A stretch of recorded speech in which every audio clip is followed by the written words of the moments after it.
Hello, my name is Pikiss-Chris, Bastard swordsman here. and welcome to another episode of Scenes from a Podcast, the only podcast in which we see things with our eyes. The only podcast that supports Francoist Spain. Yeah, it was pretty good government. There wasn't any house without any bread. There was a lot of good things that happened. People had a lot of freedoms. There was no abuse or violation of human rights. Yeah. All right. So, you want to talk about anything beforehand, or do you want to just get into the movie?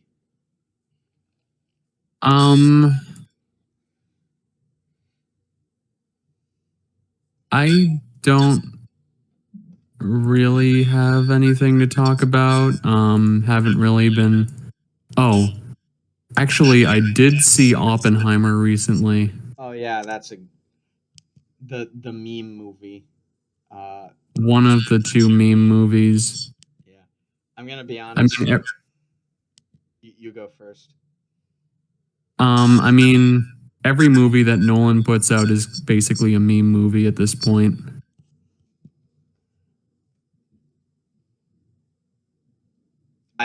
Yeah, you're basically right. I mean, Interstellar did have Matthew McConaughey in it, so I guess it's just bound to be a meme movie. I mean, I don't know exactly how meme-worthy Matthew McConaughey is, but that movie is also a meme. What were you gonna say? I gotta be honest, the whole Barbenheimer thing, I'm sure Christopher Nolan made probably the best film of the year, at least as far as big Hollywood productions go. Sure, it's a perfect 10 out of 10 film, or close to a 10 out of 10. See, the thing is, I'm just fucking sick of all the Barbenheimer crap. You know? But you'll go see the Mario movie. Well, the thing there was... I don't know. I don't think there's any excuse for that. I think the Mario hype is a lot more annoying than the Barbenheimer shit. Especially since, like, the Mario movie is just, like, another, factory-made corporate, like, bullshit movie just designed to center around, brand loyalty. Like, I know what that is. I know this is Mario. He put the Tanuki suit on. He put the cat suit on. I know what these things are, but, like, I mean, Barbie is, like, whatever, but, like, I don't know, they did something kind of original with the plot of that. And I don't know, Oppenheimer is also like like an actual, story with, a pulse to it. And I don't know.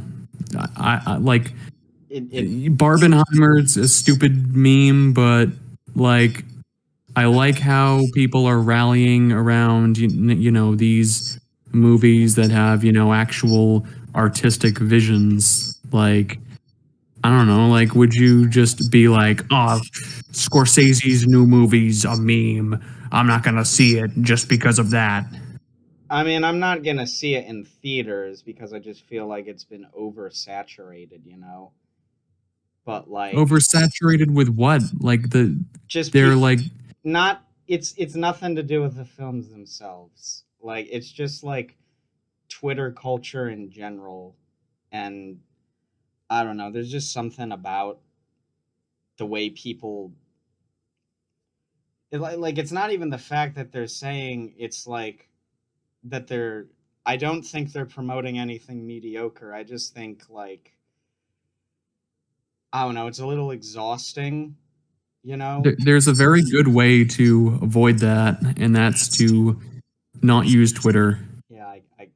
Yeah, like, my problem is, again, just with the I'll see these things when they, like, come out on Blu-ray, I guess, but you know, for I'm more so looking forward to Asteroid City, you know.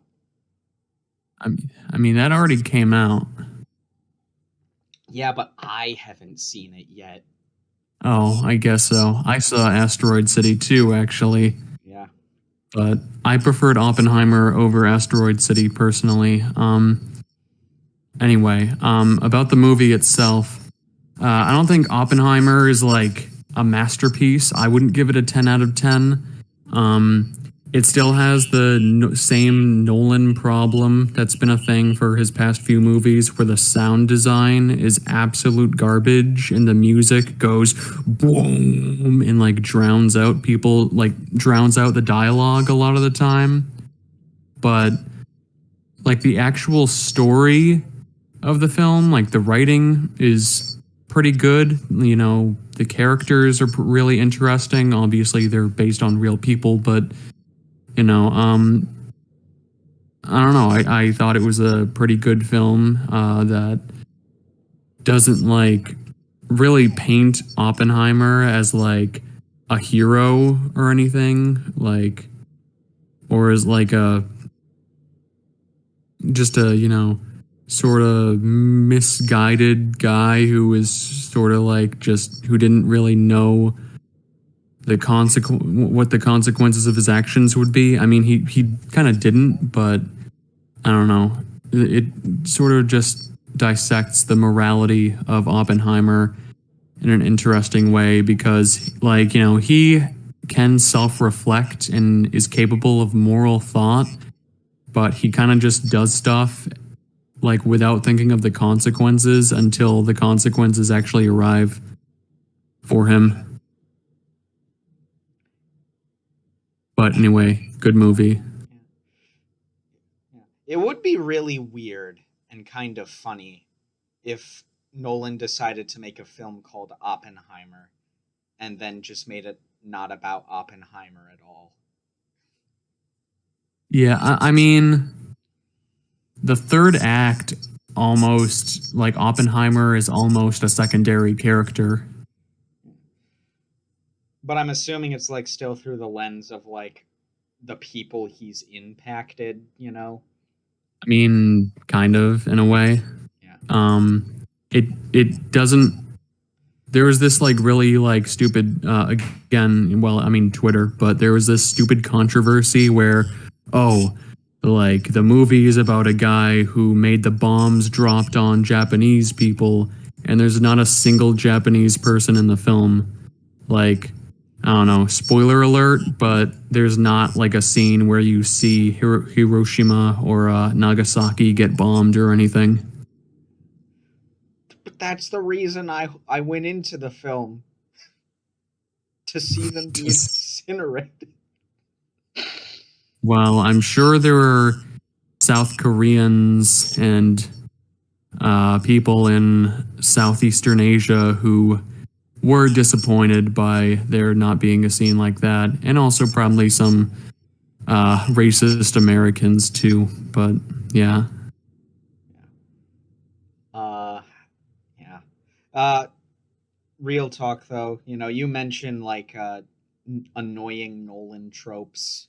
I'll admit I don't like the Hans Zimmer Blom thing any more than basically anyone else, and I wish he would just like well, get the fucking clue and stop putting it in his films. yeah. I mean, the soundtrack isn't done by Hans Zimmer this time, But it still has those but tropes. yeah, well, it's really just the mix. It like the music is fucking loud, like for the whole movie. Like even though it's 3 hours, it's not really the kind of movie where you'd probably fall asleep to. Yeah. But my annoying Nolan trope is just like the way he writes dialogue, because Yeah, b- basically everyone, nobody like is a conversationalist. Everyone is a monologuer, and yeah. sometimes the monologues are well written. Oftentimes they are, but like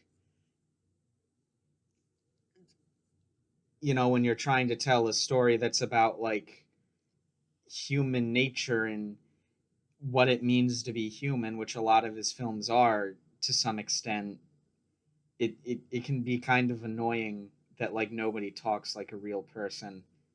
I think my least Okay. Um. Oh, okay. So I said spoiler alert before. So can I just? I want to say like you probably don't care about spoilers for the film. I want to say like one line that happened that like made me like roll my eyes, or one line in the film that made me roll my eyes. go ahead. So like the third act of the film is basically like a legal drama where like it's just about McCarthyism, and it's about like Oppenheimer's ties to the Communist Party, and people are trying to like, I don't know, like make sure he never has like a government related job ever again, basically. Um, well, especially after he like publicly is like, oh, the atomic bomb was bad. Um, but there's this one senator in the film played by Robert Downey Jr.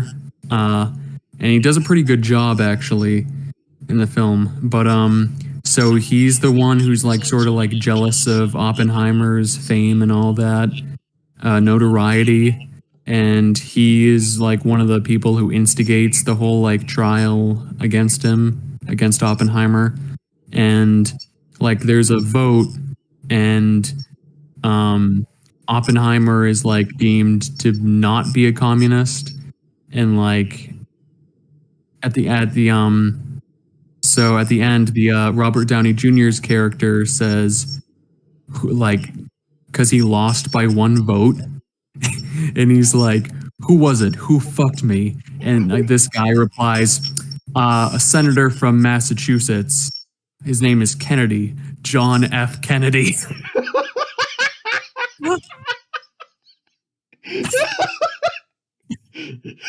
It's a fucking Marvel cameo. Yeah, it was like literally like hyping up John F. Kennedy as like the Iron Man appearing in the Incredible Hulk. John F. Kennedy will return in Oppenheimer 2. To The bomb gets bigger. I don't know. oh yeah, that was pretty bad, but the rest of the film I thought was pretty good. Spoilers for the Spaceman movie. Ah! Like I gotta say, my least favorite Nolan film is Interstellar because Yeah. just just has just takes that everyone monologues cliche that he uses and just like no restraint on it whatsoever, by like the beginning of the third act or end of the second act or whatever. There's this one character who just straight up says love is part of the fifth dimension in complete earnestness, and it just like fucking took me out of the rest of the film. Well, I haven't seen Interstellar in like almost a decade at this point. I've seen some like, but I remember really hating the third act. But I've seen some people who have turned around on it who also used to hate the final act. But I don't know. I'd have to see it again. It's just like, Well, I mean, it's very sentimental. yeah, it's not so much that it's sentimental. Like, if it was a different kind of film, I could, and if it was like more restrained than that, it would be fine. But like, Mhm. this is a film that like grounds itself, for Hollywood anyway, in like science, and then like here's how you would travel through a wormhole, and here's how gravity would work on a different planet, and here's how we survive interstellar travel. It's all very grounded, and then the end of the film he's in like a fucking pocket universe in a black hole traveling through Yeah. time. Spoilers. Just yeah, no, but like fucking lost. Might me. want to tag that later on. I'll tag it, but that just lost me. Just lost me. Yeah. Just I haven't seen The Dark Knight Rises or Tenet.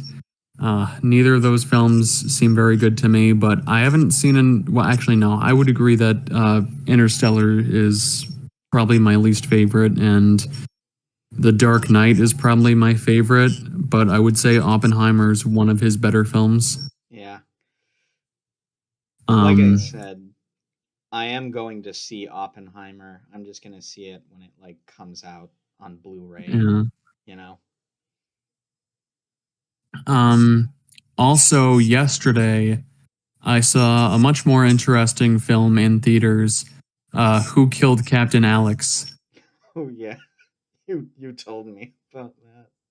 Yeah. That was I'd never seen it before. My first time watching it, big meme movie, Ugandan action film, best action movie. Um, and like honestly, it's like not even a bad movie. It it's made on a micro budget. Like you're not really watching it for the plot. The action itself isn't like, spectacularly choreographed or anything. The special effects are like really laughable, but like the film is also like a comedy, and in like as a comedy, it's genuinely pretty funny. Well, yeah, like even looking Like at not it. What were like you it's gonna not say? even unintentionally funny, like so bad it's good. Like it is like made as, a comedy. Yeah. I mean, it does, like, even looking at it from a glance, it seemed like one of those we're in on the joke too kind of films. It's, Yeah. you know, I've never seen it. Um I don't, I tend to not have a lot of interest in seeing meme movies. I was kind of spurned on those when I like watched The Room in high school and was like, this is gonna be so fucking funny, and I was just bored throughout the entire but your experience. recommendation for today was a meme movie. Is it a meme movie? Or is it Yeah, I don't know. Maybe I shouldn't say anything I about that, but no, I was just kidding. maybe in an alternate universe, uh Captain Vidal became the Giga Chad instead of Patrick Bateman, but Yeah. Uh, and yeah, the audience loved it. And they were laughing along, and it was just really fun. I don't know. It like if you ever get the chance to see it in theaters, I would absolutely recommend it. It's a really fun experience, and there was even a Q&A with the director. But he like you know the big Hollywood man himself. he was Although actually there. what? He was actually there.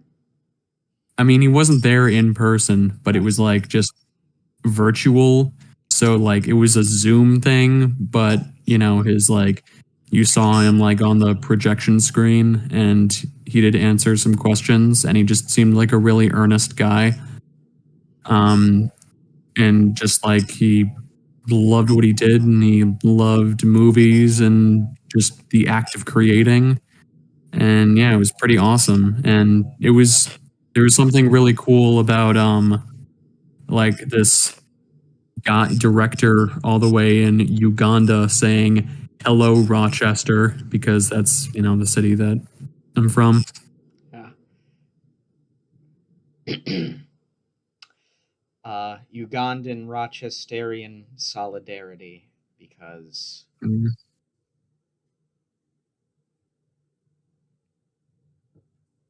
Like it's also just a really inspiring sort of film too, because like especially with the strikes going on, it kind of proves that you don't even really need Hollywood backing just to like create something that you're passionate about. Although obviously, you know, that's more just about, you know, paying people who create the art, you know, well enough to, you know, survive. Especially when Hollywood has the money to do that, they just don't. Well, you see, if you look at the pie chart, you'll see that. If you look at the graph, yeah, you'll see. Quoting the Nostalgia Critic, huh? Is that a Nostalgia Critic quote? Yeah, like in the Cat in the Hat review, like you don't remember that? I think I might have edited that out of my mind, you know? Yeah, it's like one of the other guys on in the skit is like playing this like big like soulless money grubbing CEO, and he's saying like, but these like, you know, factory made algorithms and analysis say that this is what audiences want, and like the Nostalgia Critic like himself stands up for like artistic thought in the review, and it's like a really masturbatory moment. I take it this was before he reviewed The Wall. That was a long time. Yeah, this was like several years ago, like right around. It was one of the earlier comeback videos. Oh, I think I remember the thing now. Yeah. Yeah, I think it was like in 2013 or something. Yeah, this was like, was one of the jokes that like the devil's daughter was like a brony or something. Yeah, something like that. Yeah, okay. Yeah, like I said, I deleted that from my mind. I kind of forgot what we were talking about though. Well, I suppose this is as good a time as any to transition to today's film of the week. Our special feature presentation. Yes. This is Pan's Labyrinth, or as it's known in the original Spanish, the Labyrinth of the Faun. Which is a better labyrinth because there's no character in this film called Pan. Yeah, like Del Toro himself said that the faun isn't actually Pan. But this is a 2006 dark fantasy story / historical piece about a little girl growing up in fascist Spain with a abusive adoptive stepfather who is one of the generals for the new regime, and her He's not the stepfather, he's the father who stepped up. Yeah. He's the father who stepped on her throat. Anyways, and spoilers. She escapes to a fantasy world after some fairies lead her to a labyrinth where a faun tells her that she is the reincarnation of a underworld princess and that she'll have to go through some trials in order to rejoin her family in the afterlife. So yeah, this is a film about childhood innocence and escapism, and the way and the contrast between like little childish fantasies and like the sort of adult fantasies of fascism and totalitarianism, and you know, so yeah. What were your thoughts about this film? Okay, so this is my second time seeing this, and the first time was a long time ago, like probably close to 10 years. And on my first viewing, I wasn't really a huge fan of it, honestly. And after revisiting it, I'm still not entirely sold on it, to be completely honest. Like, I know this is like a lot of people consider this to be Del Toro's best film and like one of the best fantasy films, one of the best films from the 2000s, but I don't know. Just like personally, I'm not too big on it, and it's not even my favorite Del Toro film, but like I can respect the vision, but I don't know, I just have a few sort of big problems with it, even though I don't know. Like, first off, the set design is immaculate, as it usually is for Del Toro, and the creature designs are pretty good too. Those are probably the things I enjoyed the most about the film. Uh, yeah.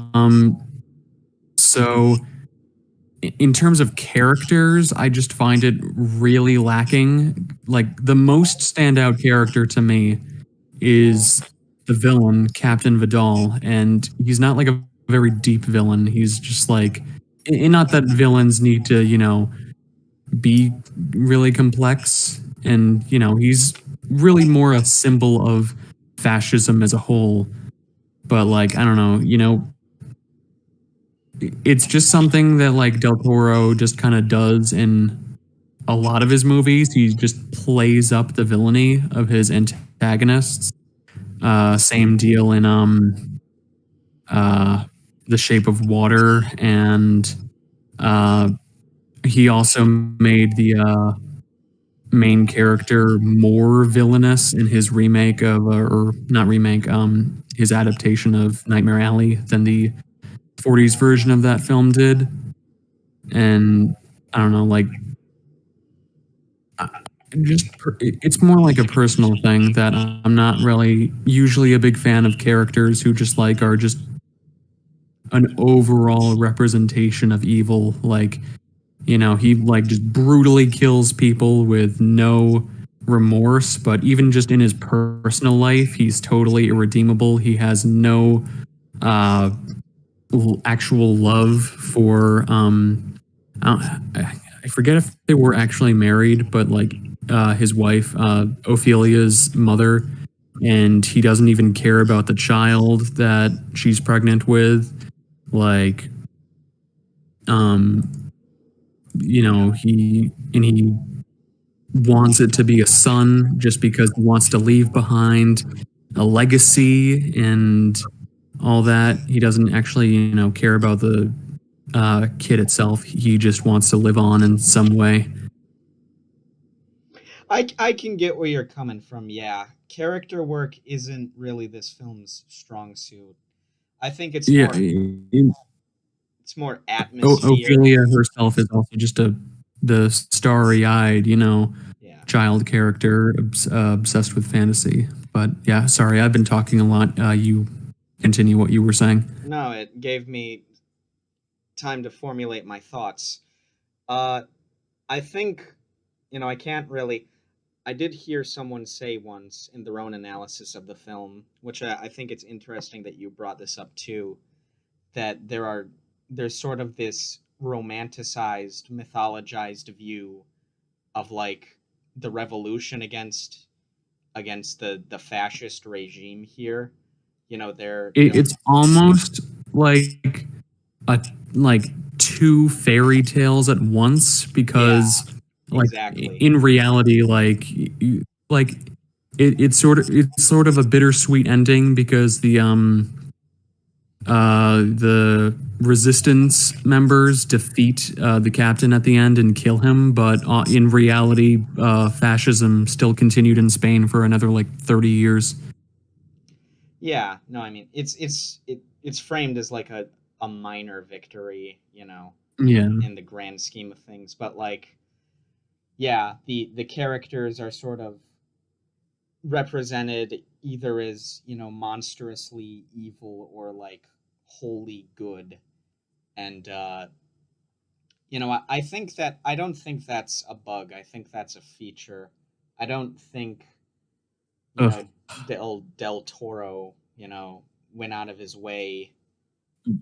I don't think he was It's trying. definitely a very it's definitely an intentional thing from on Del Toro's part, and I don't know, his films tend to be very fantastical and also rooted in sort of more I don't know, old Hollywood and stuff like that. Like he's a big fan of the original Frankenstein and very old 1930s and 40s horror movies and old dramas. Yeah. I mean, The Shape of Water is basically like a romantic retelling of Creature from the Black Lagoon. But Yeah, yeah. But yeah, he I think even aside from him wanting to make kind of like a fairy tale-esque thing for the whole film, I just think Del Toro has a very strong distaste for authoritarianism in general.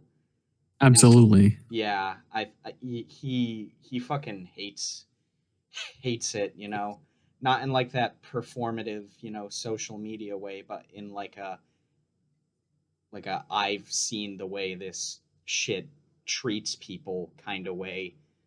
And he has another film which I still want to see about the Spanish Civil War called The Devil's Backbone. Yeah, Um,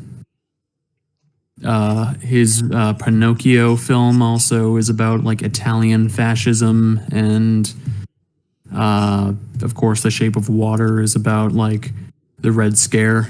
yeah, American jingoism and all that. Yeah, Uh, it is a bit simplistic, but I think that his goal isn't necessarily to. It's not like we were talking about this earlier with Oppenheimer. It's not about the moral complexities so much as it is about pulling back the mask of the idealized view of unambiguous heroes that these regimes and their ideologies have of themselves. It's yeah, it's basically like a big middle finger to that idea, you know? yeah. That's true. I mean, yeah, most people aren't going to say, well, Hitler was a very complicated man. I mean, even if that's true, he is still or was in, still evil. Yeah. Yeah, no shit. You know, I do think it is interesting that that he is willing to tackle other regimes other than the Nazis, because I think he actually had to fight to make this take place during the Spanish Civil War, because the producers or whatever that were funding this film wanted it to take place, in Germany during World War II. And he said, no, I want this to be about Franco's Spain, so I He does. Oh, sorry. no, go ahead. He does seem to have a very particular fixation on Francoist Spain, because again, like I said, this isn't his only film about the subject. Even though he's not Spanish himself, he's Mexican. Although Mexico was, of course, originally, or not originally, uh, prior to independence, obviously a Spanish colony. Yeah, it's I'm not sure. I wonder if probably some shared heritage there, just a little bit, but Yeah, it is kind of refreshing in a way to see other things other than the Nazis or even Soviet Russia get that treatment, because it's sometimes it feels like Hollywood, and I know this isn't necessarily a Hollywood film, but it does have a big American presence, and I do think there were at least some Hollywood investors. You know, it does seem like over here the only like dictatorships we know about are either like contemporary Middle Eastern ones or like the Nazis, and that's it. So Yeah. I mean, it was called World War II for a reason, and like there are a lot of other World War II films that are more than just the Americans versus the Nazis, or the British versus the Nazis, or the Americans versus the Japanese. Like there's like some films about the British versus the Japanese, or the Japanese versus the Russians, or the plights of Eastern European countries and not just Russia, like Poland, what would end up becoming Yugoslavia. A lot of interesting films from across the world about the subject. yeah, but again, like at least here, like we don't get a lot of that. It's No. no. I mean, there are a lot more like dictatorships than you would think. Like, I didn't even know Spain like had any history of with fascism until I was like probably like 13 or 14. And there was like a dictatorship in Greece until the 70s, I believe. South Korea, not just North Korea, like both Koreas were dictatorships at one point. Obviously Japan, it's not just, like in countries that you usually think of. Yeah, and I think, if any other like director were to like have that simplistic moral framework of good guy versus bad guy, you know, for like a historical setting, I would like groan, I would roll my eyes. But Del Toro, even if it is a little sentimental and mythologized, there is like this sincerity to his conviction, and there is like this passion for like his projects. Like again, you said that the setting and the costume design, but even the lighting too. Like this film has some like gorgeous lighting, uh really like great use of shadows and darkness in ways that like convey like atmosphere, but without like making it so that the audience can't see anything, you know Yeah, I really love the colors in this film. you know It's like very expressive, yeah like as you would want from a fantasy film. yeah I said this about Nightmare Alley too. The nighttime scenes they're represented with blue mostly. It's not like pitch black because, oh, we're filming this in front of a green screen and we don't know if this will take place during day or night, so we don't have any like key lighting or anything. It's Like a live action Disney movie. yeah, everything is deliberate in this film, you know. Yeah. Um, Speaking of the fantasy part of the film, though, um, like this film was very different from what I was from what I was expecting when I first saw it, because it's almost like kind of not a fantasy film, because like the fantastical like when well, I was going to say if you think about it, but you don't even need to really think about it that long. Like a lot of the fantastical elements are kind of separate from like what is going on with, the fascists and the resistance. Like for the most part, like the fantasy elements could feasibly not be real even in the film's universe, like, which also kind of ties into the theme of escapism because it's like, sort of Ophelia's way of, escaping her reality, like immersing herself in this fantastical world. And, it's also a commentary, of course, of the power of stories as a whole. And that's a very, Del Toro message. He's like very, he's a big romanticist when it comes to, the power of, storytelling and filmmaking and all that.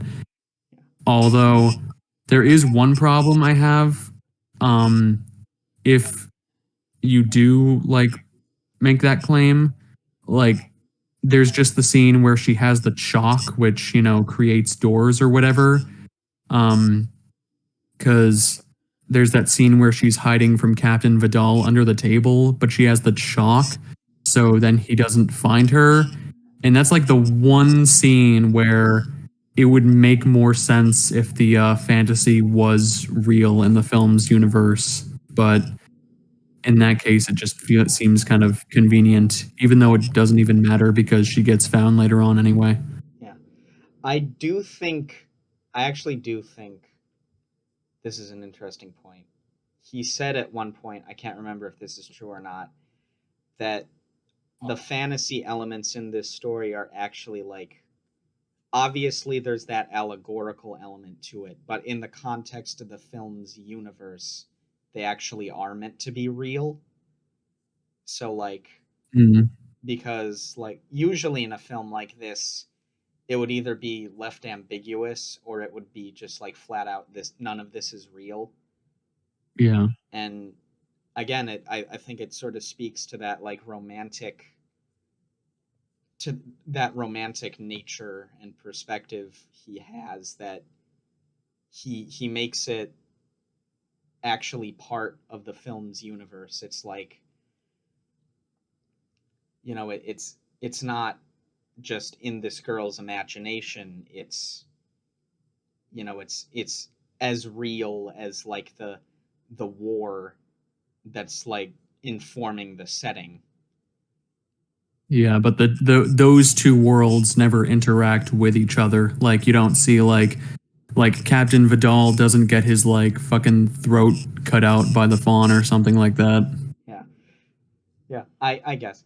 But I think that's also intentional because it's like, again, the like a big thing here is that only the pure of heart or what have you, you know, can, see these things and interact with them, or at the very least the fawn and anything pertaining to him. And obviously, Vidal could never see that, Yeah, none of the other characters see that though. Although, I mean, you can say that obviously they've all lost their innocence by that point, so they're not really pure at heart. Yeah. I do think it is interesting if you look at it through the lens that the fantasy stuff is all real, how disinterested the fawn and everyone else seems to be in like The rest of the people. yeah, they there's a lot of misanthropy on their part, this dismissive nature of mortality and human nature, Mm-hmm. which is very interesting because they're never called out on this, and the rest of the film is very, romantic, but you know, despite the fact that the film itself seems to portray all the heroes as being very virtuous, despite having minor flaws, you know, they it still doesn't, like, as far as like the mythology of this world is concerned, they're not really absolved of the guilt of being part of the human condition. Yeah. Um. The one fantastical scene that I wasn't really a fan of is just like when the frog like burps in her face really loudly. That felt like a really like lowbrow comedy moment almost that you'd see in like some like kids movie from the 2000s. Yeah, it did seem very like Bridge to Terabithia to me, like we're in a completely different movie. Uh, Yeah.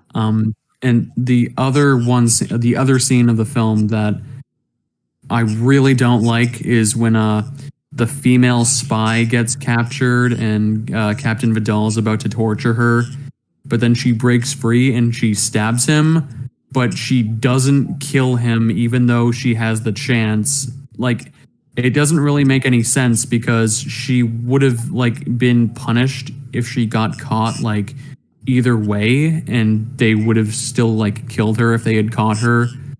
And like she's just like, if you touch her, I'll kill you. But like the best way for that to not happen is if Is he to kill him. was killed. Like she has no reason to keep him alive.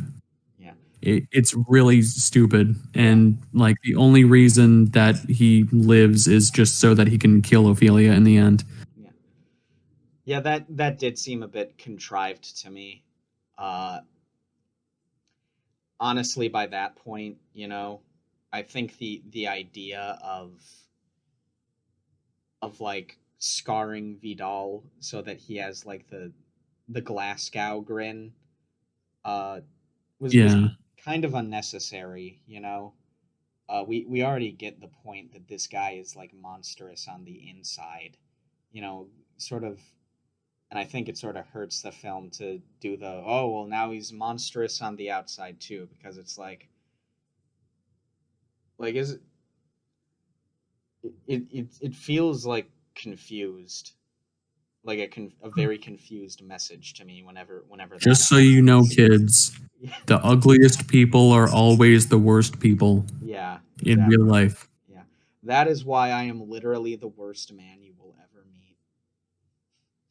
Oh, I wouldn't be that hard on yourself. Yeah. But I do want to say, you know, the actors in this film are all doing they're really good. I mean, Great commentary. their acting fits the tone of the film. Yeah. Yeah. Great commentary. Honestly, I just wanted to segue into talking about Doug Jones because that's obligatory Oh to yeah. talk about. I kind of I feel bad about not talking about any of the other actors because again they're very talented in the roles they've been cast in, you know. But you know, Doug Jones, you know, he's not in the film for very long, but again, he's caked up in all of this makeup and prosthetics. Uh, he has to speak in a language that he didn't know how to speak at the time when he was filming this. You know, he has to play two completely different characters with two completely different like ways of moving, and he has to use body language to communicate things about them through all of that What stuff covering his face. the Spanish dialogue wasn't just like dubbed over. It was dubbed over, but he did have to speak it on set at the time. Uh, in order to you know communicate with the actress who was playing Ophelia. Uh, that's kind of funny.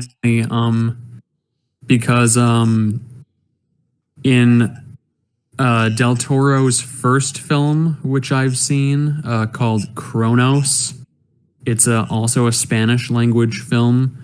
Ron Perlman plays a major character in the film, and originally his character was supposed to be fluent in Spanish, but his Spanish was like so awful that Del Toro was like, yeah, fuck it. Your character's just going to be an American who occasionally will speak Spanish. we aren't very fluent in the second most spoken language in our country here, folks. You can blame our education system for that. Mm. All I know is what I know from Spanish memes. Yeah. Spanish memes taught you more about Spanish than high school. AS Toho. Good. I had to actually take a language waiver through high school to college, and I kind of regret that. I do think I would like to learn another language. I'm like, I'm 23 and I still can't speak a second language, even Yeah. though I would very much like to. And I'd like to probably learn up to well, not like 3 additional languages, but I'd like to be fluent in at least like 3 languages, including English. Yeah. So 2 other ones. I'm kind of interested in learning Hebrew, which, unfortunately, Oy vey. there's only one real country where I could use that for anything, and It's the America. it, uh, uh, yeah, but you know, a lot of people think I'm Jewish because I say oy vey a lot, but we're getting off topic. I just have like a lot of respect for like character actors who like portray like monsters, whether it's through like a motion capture or prosthetics, that they can convey a character to something that's not human, and sort of add like sort of a body language, because he had to like study like the way farm animals walk and sort of the little jitters they do in order to add those as characteristics to the fawn, and yeah. that's just like a detail most people wouldn't appreciate, but Yeah, like acting isn't just your voice and your face, it's your mannerisms too. yeah, it's just he's the goat, haha, you get it. I do not get it. Perhaps you could explain the joke to me. Well, you see, fauns in mythology are half human, half goat creatures. Goat is an acronym in the modern times that means greatest of all time.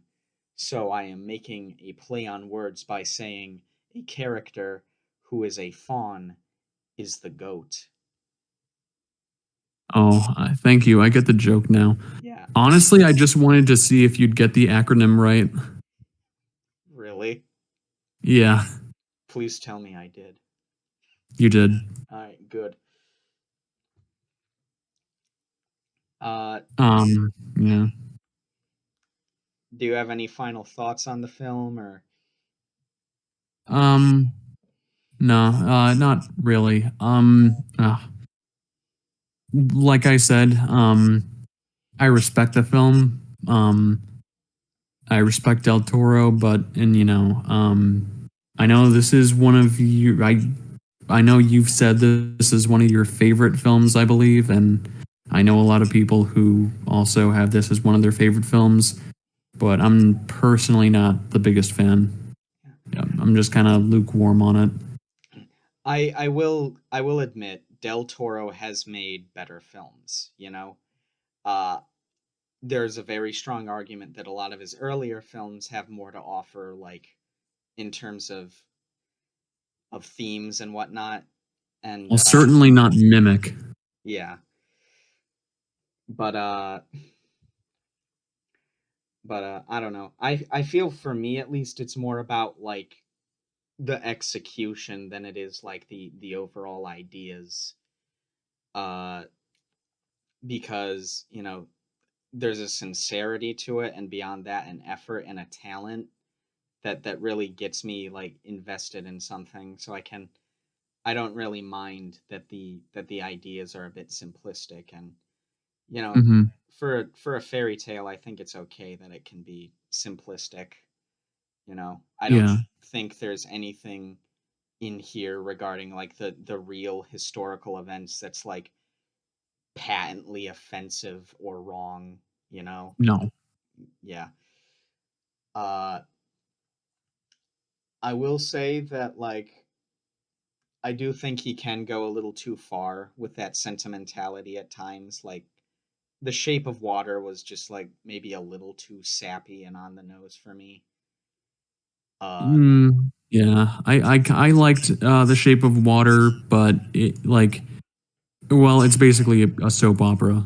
yeah, it's the woman falls in love with monster uh thing, played pretty straight without much twist or turns. So uh but this film, you could say the same thing about this, but again, there's just like this it, it's a more interesting setting historically. It's a more interesting, use of creature design. Uh, you know, even little things like the protagonist being like a child. You can sort of suspend your disbelief for that sort of tone that you can't for like a romance between two adults. So This film sort of reminds me of another film called Life is Beautiful, which is also about like escapism during a period of fascism during the 1940s. Uh, but I like this film a lot more than that film. I really do not like that film, Life is Beautiful. yeah, I think you've told me about that film a couple of times, but I keep like forgetting about it. You saw it as part of like a school project, right? Or like a school No, assignment. I saw it on my own. Oh, I'm thinking of another film then. Uh, No, you're thinking of a film called Life Itself. oh, that film. Oh yeah. That film is actually quite a bit worse than Life is Beautiful, Oh, and I don't think there's any controversy in that. Although a lot of people really love Life is Beautiful. yeah. So yeah, uh, I think that you know I'm a bit biased, but I'm gonna give this film a 10 out of 10. Simply, it's not the most complex thematically, but just in terms of like sheer like passion and like execution, felt like a breath of fresh air, at least until I see Oppenheimer and Asteroid City and get filled with radioactive, um, cancer-causing chemicals. But uh, Mm. yeah, pretty good example of Del Toro's like thoughts on the power of storytelling and how it can resonate with people. Uh, um, yeah, you'll hate me for this, but honestly, I'm feeling like a strong five. A strong five. No, it's fine. Yeah, All right. I mean, it's all right. Just not really my thing. But glad that you liked it. Yeah. On the rewatch. Yeah. So Um, yeah, yes, it is my turn to recommend something. I believe, well, not I believe. I mean, you just did it. It's kind of easy to remember when there are only two people. yeah. But okay, so um, recently you actually wait. Uh, It's okay. uh Take your time. Actually, I forget if Jurassic Park was your first Spielberg recommendation or not.